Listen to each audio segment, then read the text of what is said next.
로버트 프랭크에 대해서 오늘 살펴보도록 하겠습니다. 그 로버트 프랭크는 현대사진의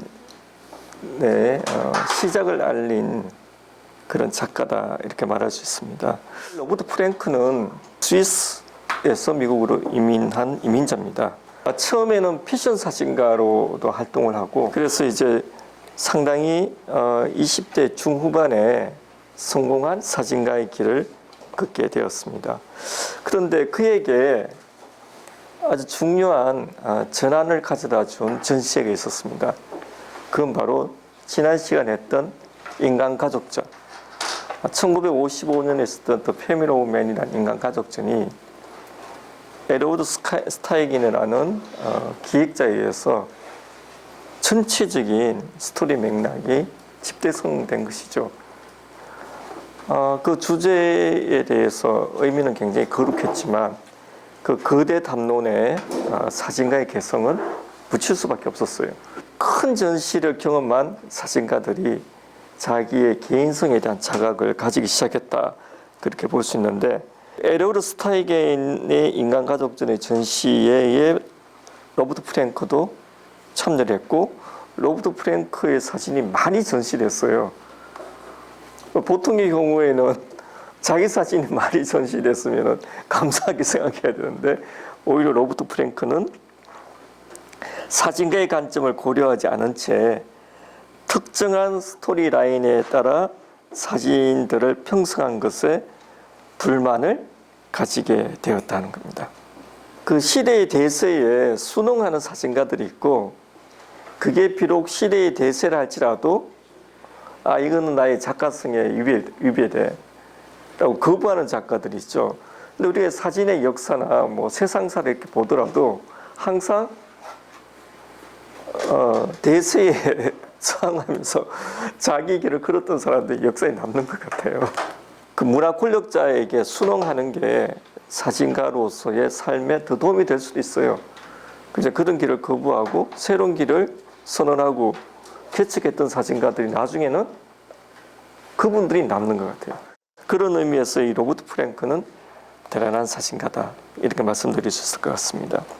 우리가 이제 인생을 이렇게 살아가면서 누구를 만나느냐 굉장히 중요한 것 같아요. 내 인생에서 어떤 멘토를 만나느냐, 이렇게 굉장히 중요하잖아요. 그죠? 근데 이 로버트 프랭크에게 워커 에반스라는 멘토가 있었습니다. 워커 에반스는 미국 사진에서 굉장히 중요한 위치를 점한다는 걸 우리가 지난번 그 독서 모임에서 제가 강독을 했었죠. 그죠? 그 워커 에반스는 바로 그 미국 동부의 다큐멘터리를 이끌었던 사람이고, 그 워커 에반스 영향을 받은 사람이 폴 스트랜드, 바로 미국의 스트레이트 포토그래피의 거두 폴 스트랜드에 큰 영향을 미친 사람이 바로 워커 에반스입니다. 이 워커 에반스가 로버트 프랭크에게 조언을 합니다. 구겐하임 재단의 지원금을 신청해라. 이렇게 해서 이 구겐하임 재단의 장학금을 받게 되어서 그 돈을 갖고 55년, 56년에 미국 전역을 여행하면서 사진을 찍었습니다. 그게 바로 The Americans입니다. 제목부터가 재밌다고 생각돼요. The American으로 안 끝나고 S를 붙였어요. 예. 그러니까 미국인 대표 명사로 대표 단수도 The American이라고 써도 되는데 S를 붙여서 약간 개별성을 강조하고자 했지 않았는가, 그렇게 생각됩니다. 이 미국 전역 거의 48개 주를 다녔다고 말합니다. 여기서 그 작업을 했습니다. 이때 나이가 30대 초반이에요. 31세에서 32세 그 초반에 이렇게 작업했습니다. 또 위대한 예술가나 위대한 사진가들을 보면요, 나이가 들어서 했던 작업이 더 좋은 거 아닌 것 같아요. 오히려 막 멋 모르고 막 덤벼들었던 젊은 날의 작업들이 그 사진가의 대표작이 된 경우가 너무 많아요. 로버트 프랭크도 솔직히 The American 작업이 대표작이고, 그 이후에 했던 작업들은 정말 그의 작업의 명성을 깔아묻는 작업들이 너무 많아요.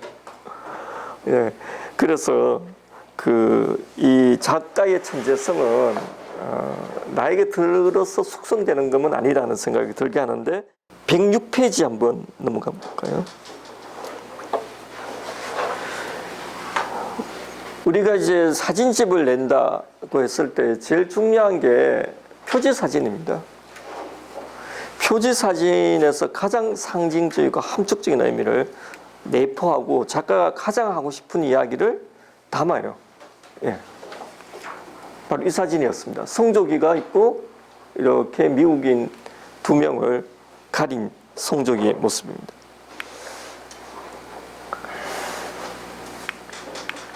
이 사진이 내지에서도 첫 번째 사진이었다. 표지에 실린 사진이 사진집 본문에 첫 번째 사진을 실었다는 것도 그게서 우리가 뭘 알 수 있을까요? 사진가가 이 사진을 굉장히 강조했다 하는 걸 이제 알 수 있습니다. 이 프레이드 장면에서 찍은 겁니다. 예, 어떤 행사장이겠죠. 프레이드 행사장에서 성조기가 있는 걸 보니까 어떤 국가적인 행사 같습니다. 그 행사장에서 이 성조기가 때마침 이 미국인의 얼굴을 가렸을 때 딱 찍었어요. 의도적인 거죠. 예. 이 성조기야말로 미국 국가 이미지를 보여주는 거죠. 그 당대의 성조기는 제2차 세계대전과 한국정쟁을 거치면서 미국 내에서 점진적으로 강화되었던 애국주의와 국가주의를 상징하는 대상이었다. 그 미국이 2차 세계대전, 특히 또 한국전쟁은 이데올로기 전쟁이었죠. 그 한국전쟁이 거치면서 굉장히 미국의 애국주의, 민족주의가 강화됩니다. 프랭크는 이러한 국가적 영광과 자유주의 이상을 상징하는 성조기의 이미지를 역으로 그 광의의 상징성으로 인해 분분한 미국인의 고단하고 불안한 삶을 망각시키는 근위와 위기의 초월적 이미지로 드러나게 하였다. 이 50년대의 미국인들은 그 국가적인 자부심이 굉장한 시기였습니다. 그죠? 국가적으로 굉장히 부가 축적이 되었고 세계 질서를 재편한 게 바로 미국이었고 또 한국전쟁에서도 승리했고 그런 강력한 자유주의, 자본주의 국가로서의 강력한 국가의 이미지를 갖고 있었는데 그 상징이 바로 뭐죠? 성조기잖아요. 근데 성조기가 바로 그 개인을 통제하고 말살하고 지배하는 그런 이미지로 썼다는 거죠. 이렇게 사진을 찍으니까 당연히 미국 사람들이 싫어했겠죠. 그래서 이 디 아메리칸즈는 처음에 미국에서 출판해 주려고 했는 출판사가 없었어요. 105페이지에 오른편에 보면은 그 일련의 사진은 평범한 삶의 영역을 채워나가던 새로운 대중문화의 산물과 그 속에서 살아가는 미국인의 일상을 차가운 시선, 그러니까 흥분된 감정으로 바라본 결과였다. 이 작업이 특별한 것은 이전의 사진들과는 달리 사진가가 일상에서 지각했다는 거예요. 사건이 아니고 일상. 대규모 사건을 통해서 세상을 보는 게 아니고 일상에서 지각했던 의미의 본질이 사진집 전체의 흐름 속에서 분명히 드러난다는 거죠. 이전에는 그래픽 저널리즘의 시대입니다. 포토 저널리즘 시대. 포토 저널리즘 시대는 사건을 통해서 세상을 봤죠. 그런데 이 로버트 프랭크가 강조한 것은 일상을 통해서 삶 속에서 세상을 보고자 했다는 거. 이게 큰 차이점입니다. 각각의 사진은 우연히 포착된 결과처럼 보이기에 의미가 체계적으로 포착되지 않지만 사진집 전체는 특정한 유형의 어부제와 불안의 감정 등이 돌출하는 사진의 연쇄로 인해 일관된 의미와 맥락을 형성한다. 106페이지.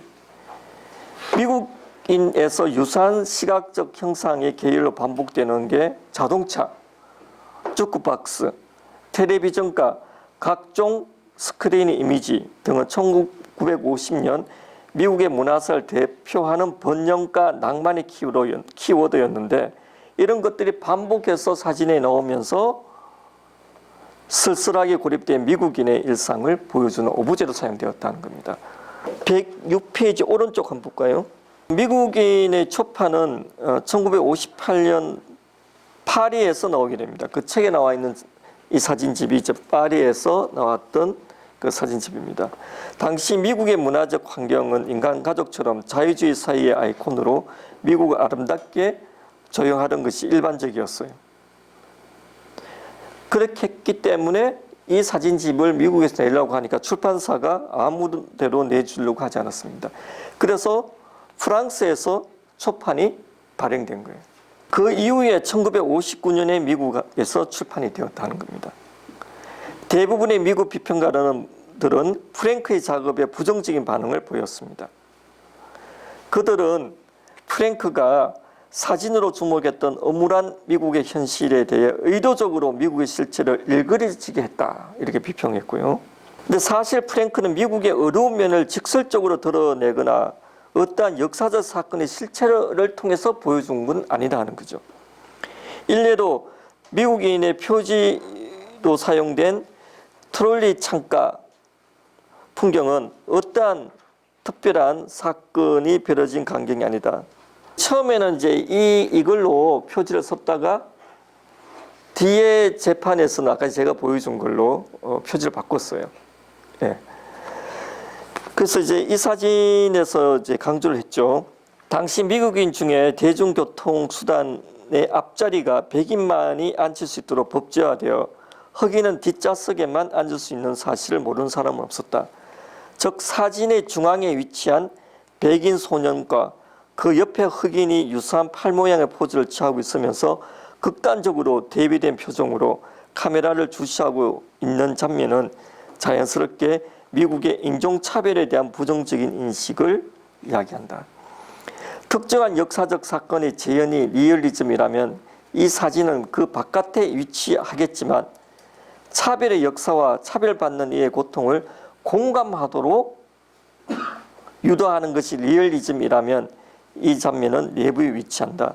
사건을 직접적으로 찍은 사진보다 더 큰 저항과 반응을 불러일으켰다는 거죠. 다시 말해서 로버트 프랭크는 거대한 사건을 찍은 건, 사건 사고를 찍은 건 아니죠. 일상 속에 내재되어 있는 본질이라고 해야 될까요? 참모습을 찍었는데 그걸 통해서 바로 고발이 아니고 공감을 하도록 했다는 거죠. 그렇다면은 이 리얼리즘에 대해서 이 리얼리즘에서도 오히려 공감이 중요한 게 아니냐 그런 관점에 봤을 때 이 사진은 굉장히 리얼리즘에 충실한 작업이다 이렇게 이제 정문 교수가 글을 적었습니다. 1952년 발행된 앙리 까르띠에 브레송의 대표 사진집 결정적 순간 더 디사이시브 모멘트에서 두드러지게 나타난 엄격하고 완벽한 구성미와는 거리가 먼 정말로 느슨한 구성이죠. 프랭크는 그랬어요. 까르티에 브레송 사진에 대해서 당신은 브레송이 대상의 미와 구성 자체를 제외하곤 어떤 것에 감화되어 촬영했을 것이라 생각지 않을 것이다. 이 젊은이가 이런 말 할 수 있는 겁니다. 이거는 경솔한 말이죠. 근데 이제 자기를 이렇게 강조하려고 했는데 저는 이 말에 동의하지 않습니다. 이 사람 까르띠에 브레송 사진을 제대로 안 본 사람이야. 어쨌든 이제 자기가 까르띠에 브레송하고 다르다는 거 말하려고 이제 이렇게 하는데 이분이 전략가인 것 같아요. 이는 구성적으로 느슨하게 보이는 자신의 사진이 본질적으로 가시적 대상을 넘어서 무엇인가를 포착한 결과임을 반어적으로 강조한 말입니다. 근데 사실 까르띠에 브레송의 결정적 순간, 더 디사이시브 모멘트의 모멘트는 우리가 말하는 그 찰나를 말하는 겁니다. 불교적 의미의 찰나. 굉장히 긴 시간의 찰나를 말하는 겁니다. 순간이 아니고 지속적인 순간을 말하는 거예요. 굉장히 긴 시간이 될 수 있어요. 불교적인 찰나하고 굉장히 비슷한 말이에요. 까르띠에 브레송은 굉장히 불교의 영향을 많이 받았거든요. 그래서 그 인스턴트 개념의 시간 개념은 대상과의 깊은 공감을 말하는 시간이에요. 예, 까르띠에-브레송은. 그래서 까르띠에-브레송 사진이야말로 공감 깊은 사진이 많았어요. 근데 이건 로버트 프랭크가 사진에 대한 공부가 짧아서 한 말이다. 젊었을 때. 까르띠에-브레송의 완벽한 구성에 대한 반발로 했던 말이다. 라고 저는 생각됩니다. 그런데 정말이 앙리 까르띠에-브레송이 대가고 높은 분이다 느껴지는 게 앙리 까르띠에-브레송은 로버트 프랭크의 사진을 보고 오히려 칭찬했어요. 충격받아. 폭탄 맞은 기분이라 그랬어요. 사진을 이렇게 찍을 수 있는구나. 이렇게 칭찬했어요. 결국 이렇게 높은 위치 있는 분은 새로운 젊은 세대에 대해서 우리 칭찬해주고 격려해주고 이런 분들이 진정한 어른이죠. 그 밑에 젊은 친구가 덤벼 든다고 해갖고 위에 있는 분이 같이 이렇게 하면 되겠냐고요. 그러면 질서가 막 무너지거든요. 근데 우리나라 한국 사회 왜 어느 날 갑자기 질서가 무너졌는가? 정치인들이 젊은 정치인들이 위에 뭐 원로급한테 한마디 하면은 원로급도 똑같은 수준을 대꾸 하니까 이게 막 다 무너지는 거죠, 질서가. 예. 그런데 이제 역시 이제 까르띠에-브레송이 대단하다. 예. 역사적으로 봤을 때 긴 사진의 역사를 봤을 때 로버트 프랭크보다 앙리 까르띠에-브레송이 더 높이 평가를 받습니다. 106페이지 상단 부분입니다. 프랭크는 당대의 양식화된 문화적 도상을 이게 중요한 말 같아요. 당대의 양식화된 문화적 도상을 그가 지각한 삶의 실제 속에 재비치시켰다는 거죠. 정형화된 대상의 상징성을 비틀어 버렸다. 이처럼 프랭크의 시각 속에서 재맥락화된 거죠. 기존에 맥락화되어 있는 걸 뒤집어 버림으로 해서 재맥락화시킨 거죠. 이루어진 대상의 상징성은 보는 이로 하여금 사적이고 실제적인 경험의 맥락에서 미국인의 일상을 재사유하도록 유도한다. 이는 그때까지 사진 이미지의 조형과 읽기의 법칙으로 여겨졌던 스토리의 이미지화 및 결정적 순간의 구성이란 미학적 의미의 굴레에서부터 벗어나는 계기를 제공했다. 사실 이제 근대 사진은 한 장 한 장의 사진이 이제 내러티브 스토리라인을 많이 갖고 있죠. 이야기 구조 풍부했었죠. 예. 그런 형태 그리고 한 장 한 장의 사진이 구성에 있어서 굉장히 완벽한. 그래서 근대 사진은 어떻게 보면은 그 단사진 걸작주의이 강했다 이렇게 볼 수 있어요. 한 장 한 장의 사진의 어떤 걸작성이 강조되었다. 그러니까 앙리 까르띠에-브레송의 사진이 한 장 한 장이 다 낱장이죠. 그 낱장이 전체 모여서 이제 큰 주제를 말하긴 하지만 그 한 장 한 장의 스토리가 굉장히 풍부하고 구성이 완벽하죠. 예. 근데 로버트 프랭크는 그 한 장 한 장이 어떤 의미인지 알 수가 없고 한 장 한 장은 만 딱 보면은 구성이 굉장히 이상한 사진이 많이 있죠. 근데 그게 순서의 배열을 통해서 그걸 어떻게 재맥락하느냐에 따라서 전체적으로 이제 미국인에 대한 그의 생각, 미국의 사회와 문화에 대한 그의 비판적인 그리고 미국에 소외된 구성원에 대한 애정 그런 것들을 다 새롭게 느끼게 하고 있죠. 로버트 프랭크의 이 사진집이 나옴으로 해서 그 기존의 다큐멘터리 사진과의 형식에서 굉장히 많이 달라졌죠. 그래서 사진가의 이제 개인적인 관점, 사진가의 프라이빗한 관점이 굉장히 중요시되었고 한 장 글작이 아니고 사진의 연결이 굉장히 중요하게 되었다는 거죠. 그리고 사진을 통해서 선언적인 메시지보다는 뭐죠? 사진을 통한 느낌의 공감이 중요해졌다는 겁니다. 예. 말로 표현할 수 없는 것들이 쭉 보다 보면은 이해가 가는 거죠. 시각적인 이해. 그게 큰 사진의 차이가 아닌가 그렇게 생각됩니다. 그래서 결국 이 로버트 프랭크라는 위대한 사진가가 나올 수 있었던 것은 바로 그 앞에 앙리 까르띠에-브레송이라는 사람이 있었기 때문에 그에 대한 반동으로 이런 게 나올 수 있었고 더 가깝게는 뭐죠?